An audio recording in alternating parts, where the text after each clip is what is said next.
Kemarin kita kan sempat membahas masalah Yudas. Ya.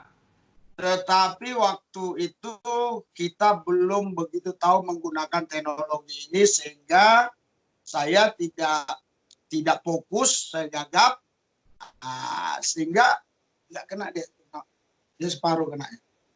Itu dianya, omnya kurang kena. Kurang Nggak apa-apa, nggak apa-apa. Hah? Nggak apa-apa, aku udah biarin aja, nanti hasilnya nanti bagi 2 itu. Oh iya. Iya. Kena di mana? Kiri apa kanan?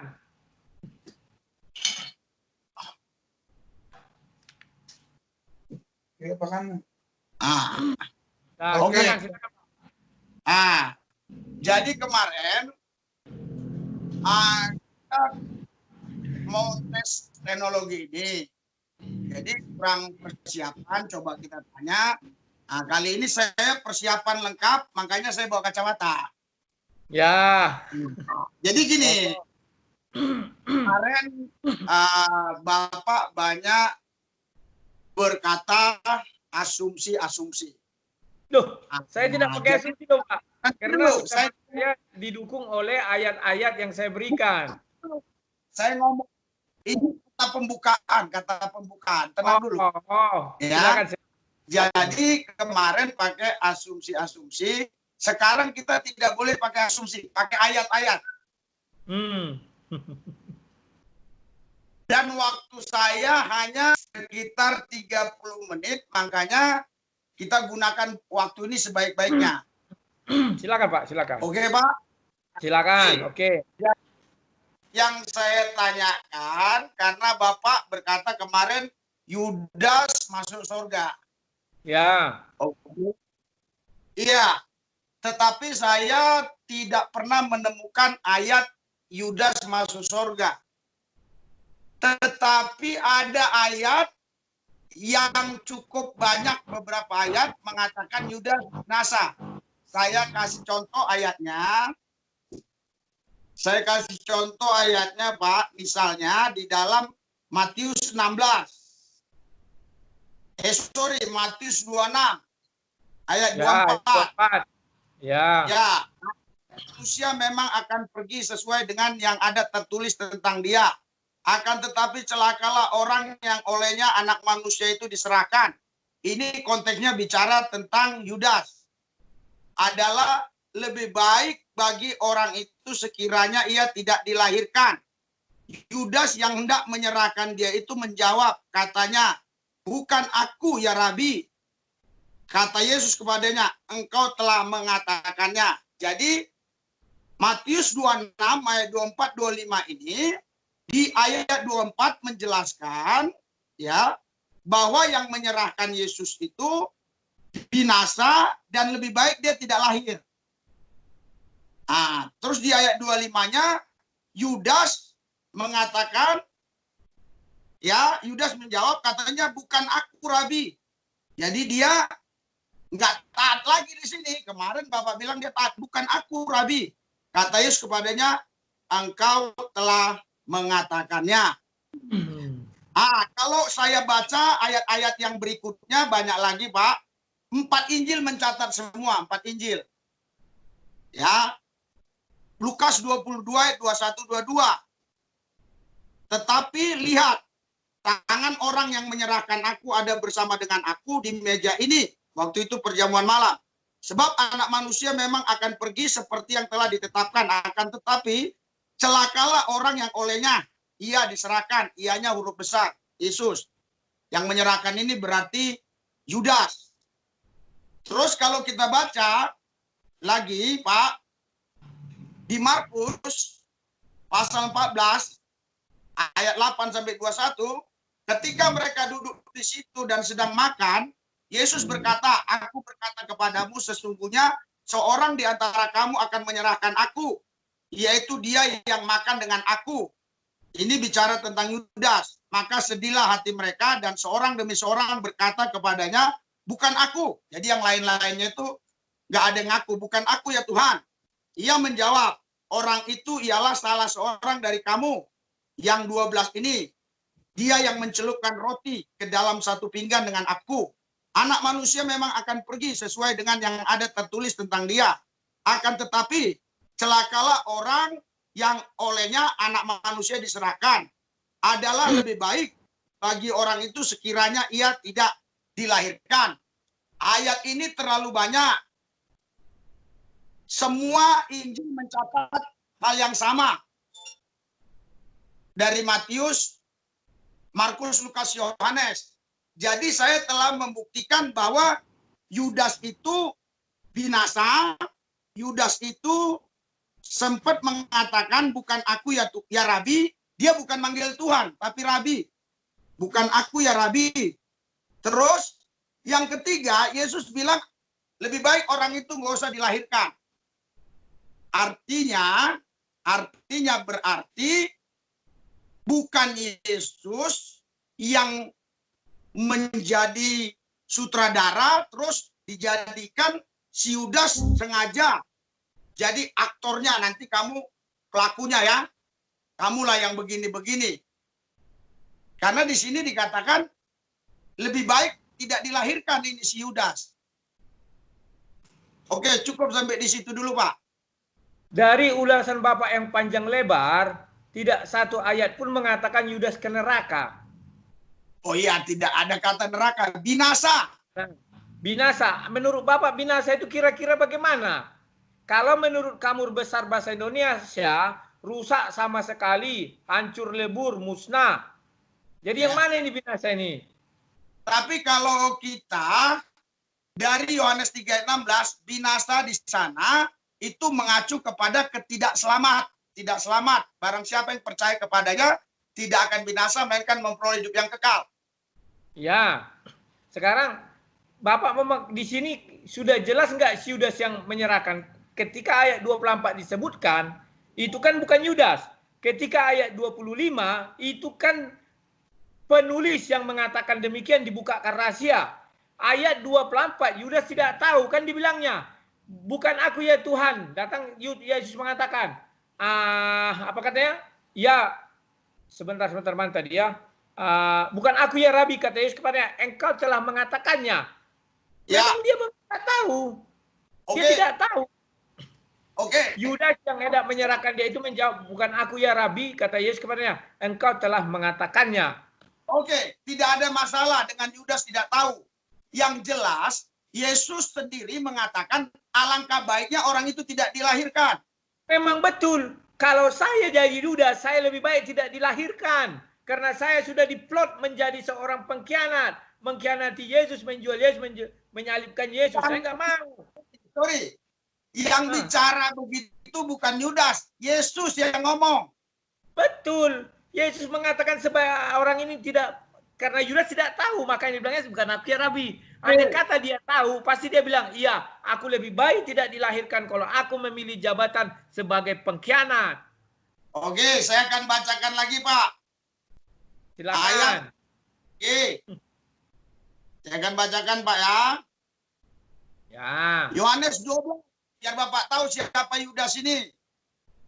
Yohanes 12, hal itu dikatakannya karena ia memperhatikan nasib orang-orang miskin. Melainkan karena ia seorang pencuri. Ia, Yudas, sering mengambil uang yang disimpan dalam kas yang dipegangnya. Yohanes 12, menurut kritik teks, ya, ini jelas. Ayat 6. Yohanes 12 ayat 6. Yohanes 12. Jadi, sorry, aku Matius. Sebentar. Yohanes 12 ayat 6. Ya, silakan. Apa dia bilang situ, Pak? Ya, coba Bapak yang bacalah. Hal itu dikatakannya bukan karena ia memperhatikan nasib orang miskin, melainkan karena ia adalah seorang pencuri. Ia sering mengambil uang yang disimpan dalam kas yang dipegangnya. Maka kata Yesus, biarkanlah dia melakukan hal itu mengingat hari penguburanku. Jadi yang saya mau tanyakan di sini, Yudas ini, ini untuk Yudas kan? Ya.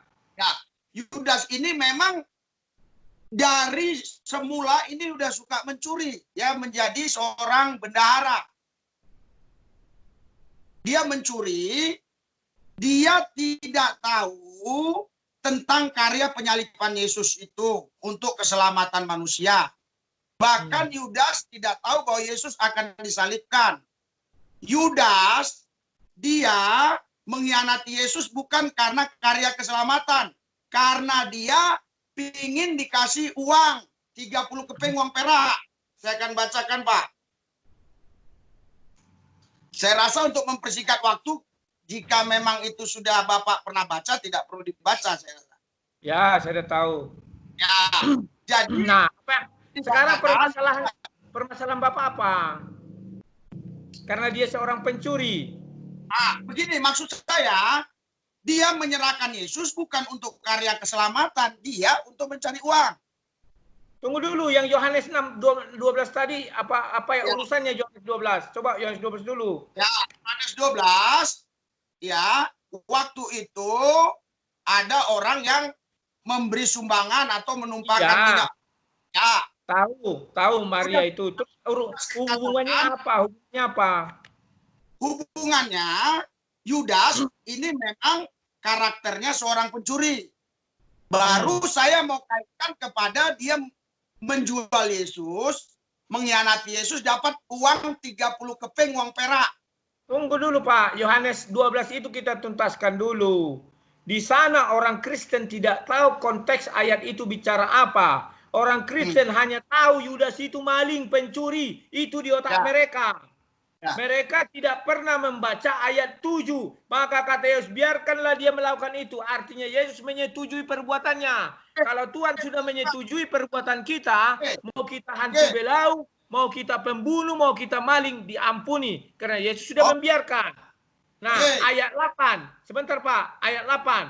Karena orang miskin selalu ada padamu, tetapi aku tidak akan selalu ada padamu. Itulah sebabnya Yesus membiarkan ini semua. Kenapa? Karena Yesus tidak ingin menghalang-halangi apapun yang dilakukan Yudas. Kejahatan apapun yang dilakukan Yudas. Dari sini kelihatan. Kalau Yesus mau menghalangi, sebentar Pak. Yesus akan mengatakan, tidak Yudas katanya. Kamu tidak bisa, kamu mau mencuri. Tapi Yesus mengatakan tidak. Pencuri menunjukkan kedatangan Tuhan. Yang dibilang pencuri itu datang kita tidak tahu. Seperti pencuri kedatangannya. Maka Yesus berkata, biarlah dia melakukan hal ini mengingat hari penguburanku. Artinya penguburan Yesus itu, sebentar Pak, penguburan Yesus itu sama dengan seperti pencuri datang. Sama juga Yesus. Sebentar Pak, sama juga. Pak. Sorry Pak. Kenapa? Bukan ini yang saya mau bahas. Ini hanya kita biar tahu kronologisnya. Sebentar. Nanti Bapak tidak mau bahas ayat itu, tapi Bapak bacakan biar saya jelaskan. Dengar dulu. Yang kita mau bahas, dia menjual Yesus bukan karena dia tahu karya keselamatan di atas Golgota, tapi dia mau cari uang. Makanya itu menjelaskan memang dia nggak tahu. Maka dibilang Yesus, ampunilah mereka sebab mereka tidak tahu. Dia memang nggak tahu. Makanya di sini dikatakan makanya Yesus bilang lebih baik orang itu tidak dilahirkan. Memang betul. Karena Yudas kalau tahu dia Pak, misalnya Bapak lah saya kasih tahu, ada anggota saya, kau nanti jadi pengkhianat aku ya, kau salibkan aku, kau jual aku. Pasti dia berkata, lebih baiklah aku tidak usah dilahirkan, kalau aku jadi menjual-jual kau. Oke, dari Pak. sejak semula saya mengatakan, sebentar Pak. Sebentar. Dari sejak semula Yudas tidak tahu apa yang dia lakukan. Yang tahu itu hanya Yesus. Nah, maka saya tertarik dengan Yohanes 12 tadi. Yesus ingin mengajarkan bahwa seperti itulah nanti penguburanku, kata Yesus. Pencuri datang kita tidak tahu kapan. Yesus pun demikian. Tidak tahu dia kapan akan datang itu. Seperti itu. Maksudnya ketika orang Tuhan datang ya menjemput kan tidak tahu Yesus jam berapa, tapi dia tahu pasti akan terjadi. Nah, karena orang miskin selalu ada pada kamu, tetapi aku tidak akan selalu ada pada kamu. Artinya agar orang berjaga-jaga. Jadi orang miskin ada, nggak usah pala kau urusi katanya.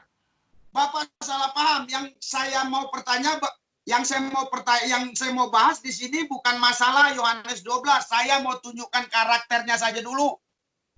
Jadi kok Bapak bacakan? Oke. Di Yang sini mana, yang mana? Ayo, yang mana? Langsung aja. iya, makanya saya bacakan Yohanes 17 ayat 12, Pak ya. Oh, 17 ayat 12. Tadi dengan perjanjian kita lebih banyak baca ayat saja, nggak usah asumsi. Bapak baca ayat, Bapak kasih ayat, saya baca. Bapak, saya tidak pernah berasumsi karena saya membacakan ayat itu dan ayat itu ada pendukungnya. Sorry, tadi Bapak udah asumsi. Tidak, asumsi yang mana?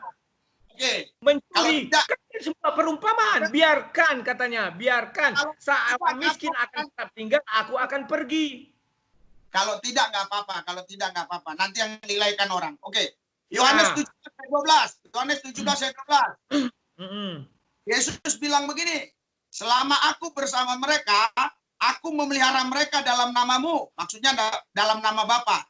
Yaitu namamu yang telah kau berikan kepadaku, kata Yesus. Aku telah menjaga mereka. Konteksnya di sini doa buat murid-murid. Ya, dalam kritik teksnya ini pun tidak ada sedikit melenceng. Ya, di sini dikatakan aku telah menjaga mereka dan tidak ada seorang pun dari mereka yang binasa selain daripada dia, Yudas, yang telah ditentukan untuk binasa supaya genaplah yang tertulis dalam kitab suci.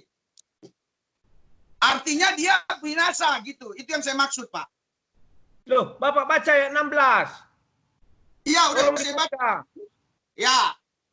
Jadi yang saya maksud gini, Pak. Dia baca ini binasa. Sorry. Ayat 16 baca dulu. Ya. Yang saya mau bahas Yudas binasa.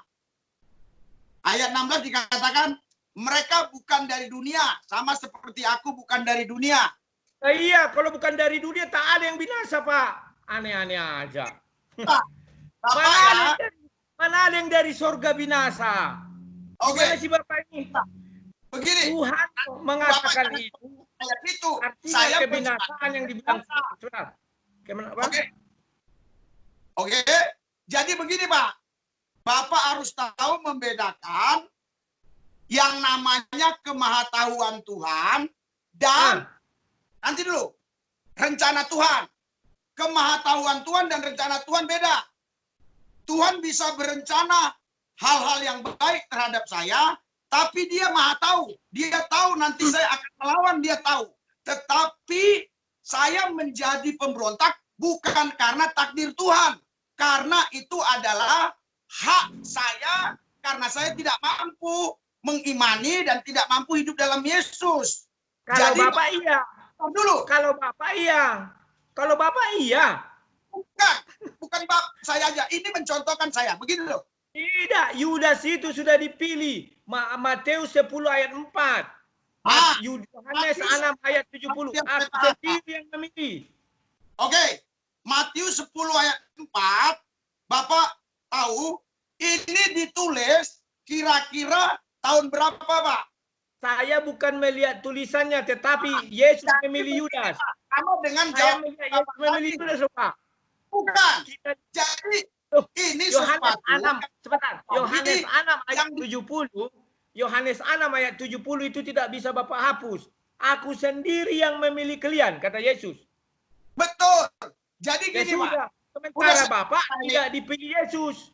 Jadi kalau Bapak bawakan ke arah Bapak tidak cocok. Karena Bapak bukan dipilih Yesus, karena Yesus tidak ada. Kecuali Paulus. Paulus dipilih Yesus. Yesus langsung menuju dia. Jadi Bapak nggak dipilih Yesus. Bapak. Kalau untuk karya keselamatan saya tidak dipilih Yesus. Tetapi kalau memberitakan Injil, saya memang diperintahkan. Bukan dipilih, tapi diperintahkan. Pergilah, jadikan seluruh bangsa muridku. Itu perintah, bukan pilihan, Pak. Oh, Bapak nggak dipilih Yesus. Kalau untuk karya keselamatan, tidak. Nah, jadi Bapak tidak terjadi Yudas yang dipilih. Dan 12 murid. Bapak dipilih Yesus untuk selamat. Bedakan, Pak, untuk selamat dengan karya selamat. Sama, tadi kan saya umpamakan. Saya bukan dipilih untuk karya keselamatan di atas Golgota. Saya dipilih untuk diselamatkan, untuk memberitakan Injil. ini rencana Tuhan. Tapi kemahatauan Tuhan, Tuhan tahu nanti saya ini murtad melawan Tuhan atau tetap taat, Tuhan tahu. Tapi Tuhan tetap dia pakai saya selama saya memang masih taat. Betul, karena Bapak tidak melaksanakan rencana apapun. Kalau Yudas dia untuk melaksanakan rencana misinya adalah karya penyelamatan manusia. Jadi dia tidak akan pernah bisa keluar dari rel. Contoh sebentar Pak, contoh sebentar. Yudas dan Petrus itu disengaja ada di dalam kitab suci. Kita udah mau selesai Pak waktunya. Ya, Yudas dan Petrus disengaja ada di kitab suci. Si Petrus contoh manusia yang mau melawan firman Tuhan. Ternyata dia nggak sanggup, dia kan pergi menghindar. Akhirnya ada yang menemukan dia. Baca yang Bapak buat tadi itu Matius 26. Dia katakan, tidak Tuhan, sampai akhir aku setia kepadamu. Ternyata tidak. Oke Pak, jadi jikalau dia memang itu ikut dalam karya keselamatan ditentukan Yesus, dia harus menyalibkan Yesus, menjual Yesus. Ngapain dia harus menyesal sampai gantung diri di Kisah Rasul 1 Pak? Loh, apa bedanya dengan Petrus? Kenapa Petrus menyesal? Petrus menyesal tidak pernah kalian permasalahkan. Yudas menyesal kalian hukumi dia. Petrus menyesal, dia masih hidup. Dia masih melayani lagi. Justru dia masih hidup. Dosanya ada, buktinya dia mati. Kematian menandakan dia ada dosa. Petrus tidak bunuh diri. Betul. Dia juga dosanya lebih berat karena dia menyangkal Tuhan. Matius 10 ayat 33. Siapa menyangkal aku di depan Bapakku, maka aku akan menyangkal dia di depan Bapakku. Siapa menyangkal aku di depan manusia? Artinya Petrus dosanya berat sekali. Lantas orang mengatakan, kenapa dia bisa mengikut perjamuan kudus? Kenapa jemaat dititipkan kepada dia? Karena dosanya sudah diampuni Yesus. Bapak ampunilah mereka sebab mereka tidak tahu apa yang mereka perbuat. Selesai. Jadi begini, siapapun yang menyangkal Yesus, kalau dia memang bertobat, melayani Tuhan lagi, memang betul diampuni. Yudas dia menyesal bukan untuk dia berubah, tapi dia gantung diri. Petrus bertobat, tidak satu pun ayatnya Petrus bertobat Pak. Buktikan sama saya. Jangan kalian tambah-tambahi Pak ayat kitab suci. Waktu itu syarat pertobatan hanya satu, mengaku dosa dan merelakan diri dibaptis. Buktikan saya Petrus bertobat. Tak ada satu ayat pun Petrus bertobat.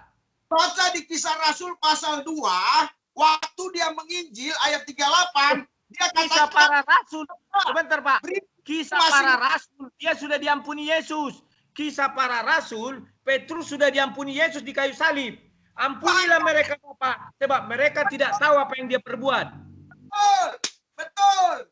Ya sudah. Petrus sudah diampuni. Yudas. Karena kalimatnya di sana mereka loh Pak, bukan dibilang Petrus, mereka. Jadi ada orang yang mengatakan bahwa itu untuk tentara yang membunuh. Jadi kalau tentara membunuh itu masuk surga. Pada saat itu dosa mereka diklirkan, bersih. Setelah itu mereka berbuat kejahatan, mati. Mati artinya ada dosa. Sementara Yudas saat itu diampuni, dia tidak berbuat dosa lagi. Sekarang yang harus kalian lawan Pak, siapa yang duduk di atas ke-12 tahta? Ada yang membilang Ananias. Ananias pun tidak, Matias tidak ditunjuk menduduki tahta kerajaan sorga. Dia hanya diangkat untuk menjadi pelayan. Oke, Bapak, itu di Lukas 22 saya sudah baca Pak. Coba Bapak ulangi lagi ayatnya. Ayat? Ya, di Lukas 22 yang Bapak bilang menduduki takhta itu, Bapak jangan sampai di situ saja. Bapak harus baca sebelumnya. Iya, saya sudah baca. Oke, ya. kita baca ya. Ayat 30. Nah, ya. Bapak inginkan saya dari mana? Ya, sekarang dari mana? Bapak baca ayat, ya, nanti ya. Sebelum aku baca dari ayat yang ke-22. 22, aku baca ya. Ya, sebab anak manusia memang akan pergi seperti yang ditetapkan, akan tetapi celakalah orang yang olehnya diserahkan. Dah. Lalu mulailah mereka mempersoalkan siapa di antara mereka yang berbuat demikian. Artinya Yudas tidak tahu. Terjadi juga pertengkaran di antara murid-murid Yesus. Siapa yang dianggap terbesar di antara mereka? 25. Yesus berkata kepada mereka, raja-raja bangsa-bangsa memerintah rakyat mereka, dan orang-orang yang menjalankan kuasa atas mereka disebut pelindung-pelindung. 26. Tetapi kamu tidaklah demikian, melainkan yang terbesar di antara kamu hendaklah menjadi sebagai yang paling muda dan pemimpin sebagai pelayan. 27. Sebab siapakah yang lebih besar? Ini duduk tengah pelayan. 28. Kamulah yang tetap tinggal bersama-sama dengan aku dalam segala pencobaan yang kualami. Yudas sampai akhir dia tetap setia tinggal bersama Yesus dalam pencobaan yang dihadapi Yesus. Dan aku menuntut hak-hak kerajaan bagi kamu. Artinya, Yesus sudah mengatakan, aku menentukan hak-hak kerajaan bagi kamu. Sama seperti Bapakku menentukannya bagiku. Di situ Yudas masih ada. 30. Bahwa kamu akan makan dan minum semeja dengan aku di dalam kerajaanku. Dan kamu akan duduk di atas tahta untuk menghakimi ke-12 suku Israel. Kenapa Yesus menggunakan kata kamu, bukan kalian? Kamu itu artinya per individu. Artinya hak itu tidak bisa dijual belikan. Artinya Yesus tidak akan memilih siapa lagi pun untuk menduduki tahta itu. Bahkan termasuk Matias. Matias pun, sebentar Pak. Matias di Kisah Para Rasul 1 ayat 25-26 tidak diangkat untuk duduk tahta, tetapi mengganti sebagai pelayan. Pelayan Tuhan. Demikian juga Paulus di Kisah Para Rasul 9. Yesus bertemu Paulus, tidak ada dikatakan kamu menduduki tahta itu. Bahkan sedikit lagi. Bahkan Paulus pun tidak berani mengatakan tahta itu milikku. Tidak berani Paulus, Pak. Bapak jangan jadikan ini panggung untuk membuktikan di dalam otak Bapak, maaf, banyak isi. Yang kita bahas ini aja dulu. Nggak usah Matias, nggak usah yang lain, nggak usah. Putus. Oke. Putus. Oke, lanjut. Gimana, Pak? Jadi Pak. Halo. Iya. Putus. Apanya Halo. putus? Halo. Jaringan Pak, bermasalah dengan jaringan, koneksi. Masih dengar Pak, saya masih dengar. Masih udah, ada lancar.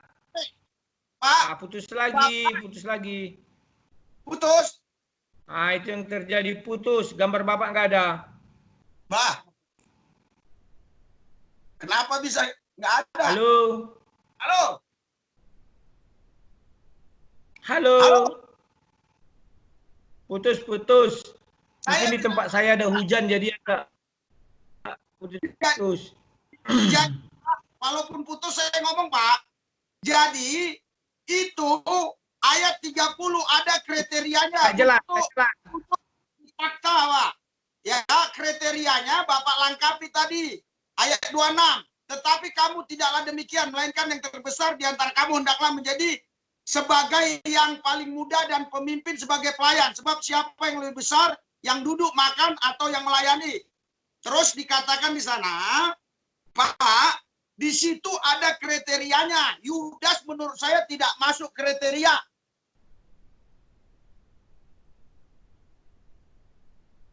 Kalau Yudas tidak masuk kriteria itu. Yang mana kriterianya, Pak? Yang mana kriterianya? Ayat 26. Coba tunjukkan pada saya. Saya nggak lihat ini kriteria. Hah? Halo, ayat berapa? Nanti kita lanjut lagi. Besok bisa kita lanjut. Nanti kita janjian lagi. Kita sampai tadi pembahasan Lukas 22 ayat 26 untuk orang bisa masuk ke ayat 30 bahwa kamu akan makan dan minum semeja dengan aku dalam kerajaanku dan kamu akan duduk di atas takhta untuk menghakimi ke-12 suku rasul. Itu dikasih tahu kriteria di ayat 26 sampai 27 28. Semangat. Nggak usah ke Matias, nggak usah ke yang lain-lain. Kita membahas ini. Jadi sebenarnya ini diperuntukkan untuk kamu semua. Tetapi siapa yang masuk kriteria ini, yang taat, yang setia? Loh, udah setia sampai akhir, nggak lari. Setia dia. Yang mau lari itu justru Petrus. Yang mau lari itu Pak. Justru Petrus yang mau lari. Sekarang saya tanya Bapak.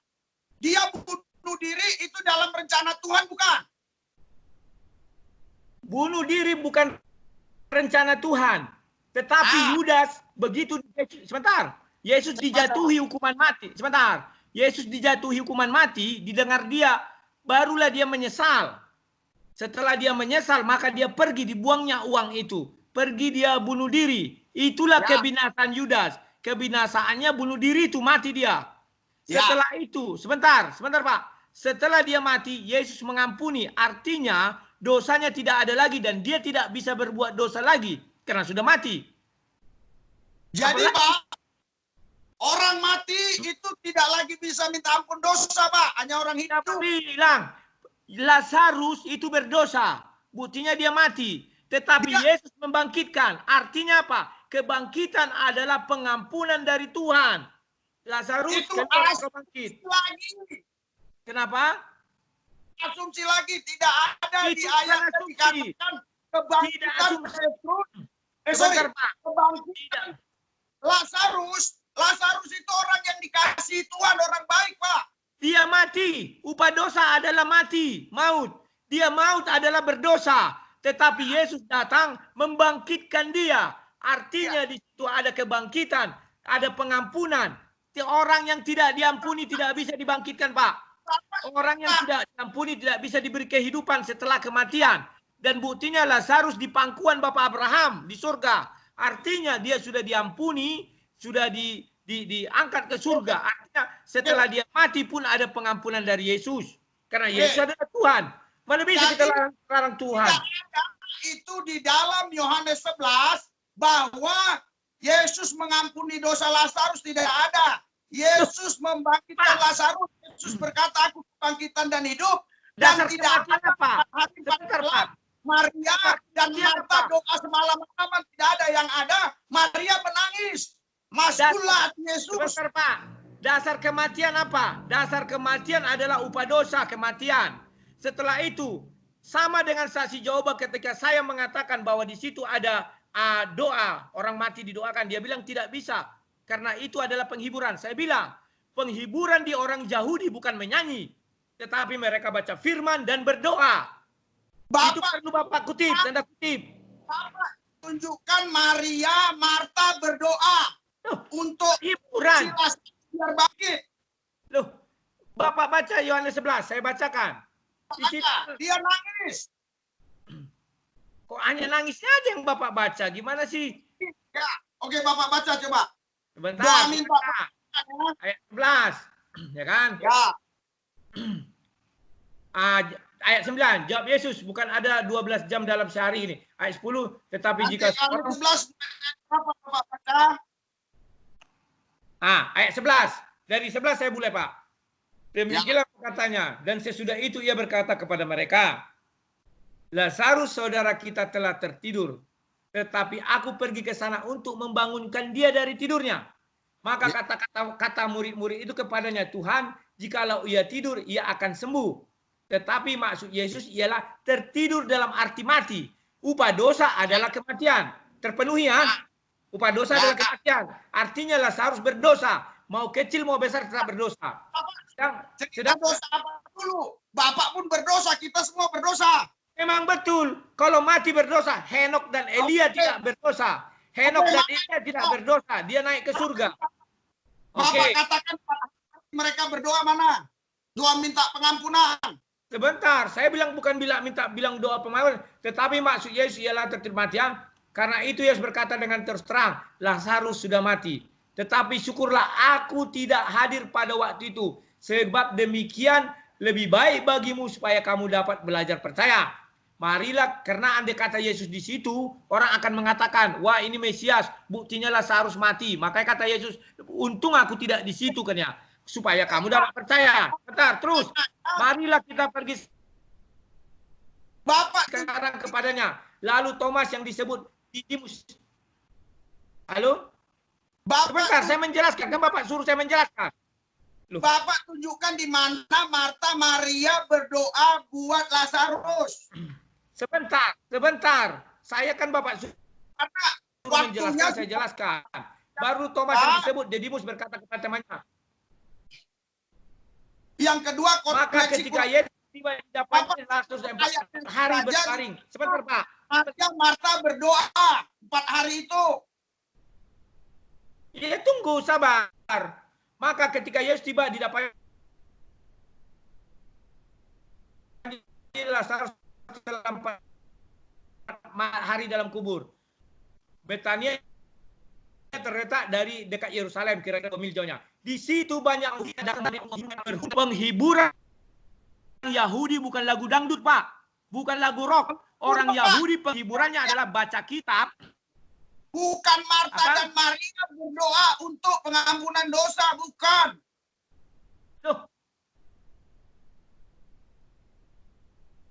Loh, penghiburan orang Yahudi, Pak, bukan, tetapi mereka berdoa, membaca kitab suci, itulah penghiburan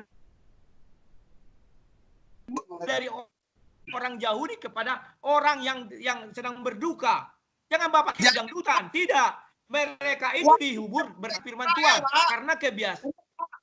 Waktu saya ke Israel, saya akhirnya ketika Marta mendengar bahwa datang, ia pergi menghadap. Ngelek ya? Oke.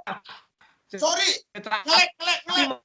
Maria dan Yunus akan mati. Perhatikan. Sorry, ngelek. Susah kurang dengar. Sorry. Oke ya. Kita selesaikan dulu karena ngelek. Oke?